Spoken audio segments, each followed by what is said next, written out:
Welcome back to Investing Talk podcast. Today, we're really getting into it, tackling a big question in the quantum security space. Is Arqit Quantum a good time to buy right now? I mean, the stock has been, well, a real roller coaster, just extreme volatility, some mind-bending technicals. We've pulled together quite a bit of information, financials, technicals, even some institutional whispers to try and map out what's going on. And hey, while you're listening, if you find this useful, please do subscribe, like, maybe leave a comment.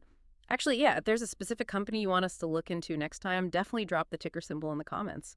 We genuinely enjoy the research. Yeah, we do. And our goal today is pretty straightforward, really. We want to cut through some of the noise, the speculation around Arqit Quantum. We'll look at their tech, the competitive position, the latest financials, what the charts are saying, and hopefully build a clear investment thesis based on, the actual information available. Okay, let's dive in then. Arqit Quantum. This is a company operating right on the cutting edge, betting big on the future of data security.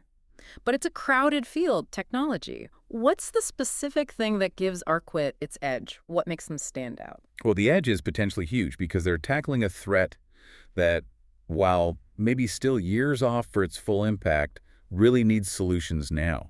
We're talking about the threat from quantum computers potentially breaking today's standard encryption, algorithms like Shor's algorithm.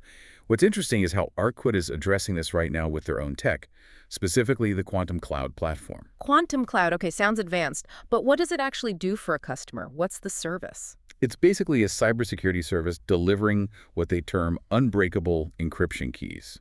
And the idea is this provides security against future quantum attacks, but delivered today.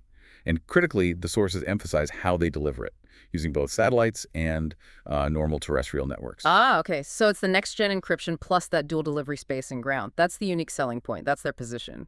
Exactly. That dual delivery, that redundancy, gives them a pretty strong argument, a defensible position in the cybersecurity market, especially, when they're talking to governments or big global companies that need that kind of resilience for critical systems. It's a real innovation moving beyond just theory. That tech angle certainly sounds strong. But okay, let's switch gears to the fundamentals, because here the picture gets, well, a bit confusing, almost contradictory, actually. Let's start with revenue. The latest numbers show a really tough cycle, don't they? A contraction. Yeah, challenging is putting it mildly. The sources show revenue for 2024 dropping to just $293,000. That's down quite sharply from $640,000 in 2023. And look, for a company carrying a high market valuation, that tiny revenue figure from actual sales, that's the big worry for many investors. It screams speculative. Right, sub 300K in revenue. That feels like a huge red flag. But then you look just a bit further down the financials, and here's the twist. The company actually reported positive net income, about $6.53 million, TTM trailing 12 months. How does that even work? Tiny revenue, multi-million-dollar profit. Okay, yeah, this is where you really have to dig a bit deeper and connect the dots. This kind of big mismatch often happens with early-stage companies. That $6.53 million net income, it strongly suggests it's not coming from their core operations from selling quantum cloud. It's much more likely driven by, say, one-time events, maybe selling off assets, favorable accounting changes, perhaps significant grant money coming in, stuff like that. So it shows profit on paper, but it doesn't necessarily signal that the core business is scaling up successfully just yet. Got it. So the market, or at least some analysts, seem to be looking past the current sales figures entirely. They're focused purely on that future potential, the intellectual property. Precisely. You see analysts with strong buy ratings, projecting a lot of confidence in future growth. There's even a price target mentioned as high as $60. It really implies the market is pricing this stock based on expectations of massive future adoption, not what they're selling today. But, and this is a really important but for you, the listener, there's a gap here. While we see revenue and that net income figure, other crucial details aren't easily found in quick summaries. Things like their current debt levels, how much cash they actually have on the balance sheet, and maybe most importantly, their free cash flow burn rate, how quickly they're spending money. To get a real handle on their financial strength, their runway, you'd absolutely need to go read their latest SEC filings, the 10K annual report, the 10Q quarterly ones. And that lack of easy-to-find, detailed transparency. You have to acknowledge that as a major risk factor when you're thinking about their long-term stability. That's a crucial point about the information gap. Okay, let's shift focus again, this time to the market itself, the stock's recent activity. Arqit Quantum has been, as I said, a wild ride. The 52-week range is just staggering, from $5.22 up to $62. That's not just volatile, it's pure speculation territory. Right now it's sitting around $39.56. So what's been driving these huge swings, especially over the last, say, 3 months? Yeah, the last quarter was really defined by, I'd say, three main things hitting at once. Yeah. Big picture macro trends, some necessary legal cleanup, and then some very high-profile institutional attention. If we rewind a bit to August, the stock seemed to really benefit from just a general trend in the market sector rotation. Money was flowing quite aggressively, actually, into these more speculative high-growth areas like quantum computing and AI more broadly. And you saw chatter pick up, acknowledging the high price-to-sales ratio, but really emphasizing that huge long-term potential if quantum threats become mainstream. Okay, that was August, then September happened. September brought something important for reducing risk, a legal development. Arqit Quantum apparently executed a term sheet for a $7 million settlement. This was to resolve a U.S. federal class action lawsuit. It's still pending final approval, but lawsuits like that cast a shadow, an overhang, investors call it. Getting that settled helps clear the air, removes a known risk, and lets people focus more on the tech again, not the courtroom. Right, clearing the decks legally. And then October. That's when things really seem to explode volatility-wise, driven by some specific news.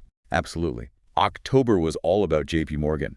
News came out that the banking giant was reportedly considering direct investments in quantum computing stocks, and they specifically mentioned Arqit Quantum. Well, that acted like rocket fuel. The stock shot up really sharply, but then almost immediately you saw intense profit-taking kick in. And that led to a massive, sudden drop, like a 50% drawdown from the peak. It's that classic cycle you see with exciting news hitting a relatively low-float, speculative stock. And importantly, trading volumes surged during all this. Jumped up towards maybe 1 million shares changing hands daily. Lots of activity. Oh, yeah. That JP Morgan mention, even if the rally didn't stick, certainly got eyeballs on the stock.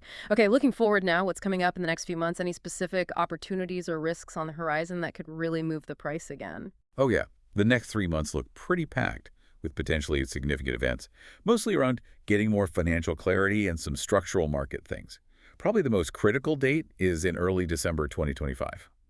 That's when they're expected to release their fiscal year 2025 full year and second half earnings report. That's the big one. The market will get the full picture on performance and, crucially, what management expects for the future, their guidance. If those numbers or the outlook disappoint, you could see serious downside volatility. But if they show real progress towards sustainable revenue, well, the rally could be pretty dramatic. Okay, the earnings report in December is key. Right. What about other sort of market mechanics, things that move institutional money around? Right. Later in Q4, you got a couple things to watch. Around mid-November, potentially, you might see ETF rebalancing. And then usually around December 20th, we get the institutional 13F filings. These are important. ETF inclusion can force passive buying, increasing demand, and the 13F show which big hedge funds or asset managers were buying or selling the stock in the previous quarter. Big institutional buying is always seen as a confidence signal. Got it. So, concrete dates to watch. Now, beyond those scheduled events, what about the general buzz, the speculation? These high-tech stocks always seem to have rumors swirling. Anything specific? Yeah, and we absolutely have to stress these are just rumors. They need verification. But they do influence how people are thinking about the stock. One persistent bit of chatter is about potential M&A, a merger or acquisition, or maybe a large strategic investment from a big tech company or even a financial player wanting quick access to that quantum security tech. You also hear whispers about maybe a major technological breakthrough being announced soon, or the first large-scale commercial deployment of quantum cloud actually happening. And probably the biggest potential rumor, the one that could really move the needle, is talk of landing a large government contract, especially for securing critical infrastructure. That would bring immediate revenue and huge validation. Okay, lots of potential catalysts, both real and rumored. Let's try and ground this a bit in the technicals. Just from a chart perspective, what are the indicators saying right now? What's the sentiment?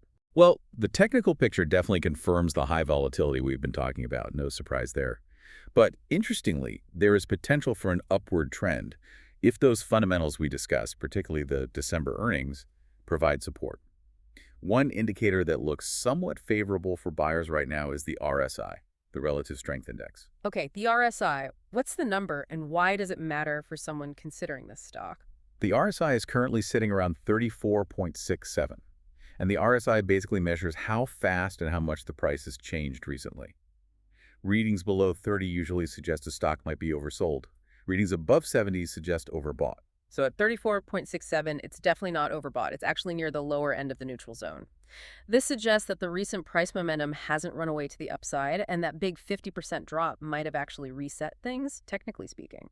It leaves room for more buying, more accumulation, without hitting immediate resistance from a sentiment perspective. So the technicals offer a little bit of short-term optimism, maybe? As long as the news flow cooperates, especially in December? That seems to implicate, yeah. Based on the current chart structure and that momentum reset, some technical analysis suggests a potential trading range for the next 3 months, maybe somewhere between $37 and $45, assuming things go reasonably well. Okay, so we've looked at the revolutionary tech, the slightly worrying revenue dip, but that surprising net income figure, the bullish analyst targets, the recent volatility drivers, and these major upcoming catalysts. Let's try and pull it all together. Based on all these sources, what's the final investment thesis? Well, synthesizing the analysis we've reviewed, the overall rating leans quite bullish, actually, comes in at about an 8 out of 10.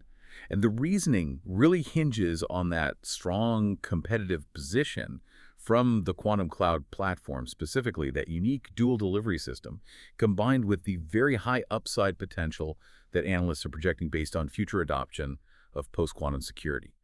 The consensus seems to be that the stock could be attractive for really two different types of people. You've got the short-term traders looking to play the volatility around that December earnings report, and then you have the long-term investors, folks willing to take on significant risk for exposure to what could be a leading company in a really critical future industry, quantum cybersecurity. That's a really clear summary of a very complex situation. So the core takeaway seems to be our quantum has this unique, potentially vital technology. It's got strong analyst backing, some institutional interest. But investors absolutely have to weigh that against the very low current revenue and the undeniable volatility of a company still trying to find its commercial rhythm. Exactly. And maybe to build on that risk and valuation point, we kept coming back to that high price to sales ratio. So a final thought for you, the listener, to consider. Given that high valuation today, what speed of adoption by companies, by governments, what speed of quantum cloud sales is actually needed to justify where the stock is priced right now? Really understanding that gap between current reality and future expectations is probably the key thing to monitor over the next year or so. And of course, the standard, but very important reminder. This discussion is purely for educational purposes. It is absolutely not investment advice. Please, always consult with a qualified financial advisor before making any investment decisions. Your own circumstances matter most. Fantastic points. Thanks for walking us through all that complexity. And thanks to everyone for listening. We'll catch you next time on Investing Talk Podcast.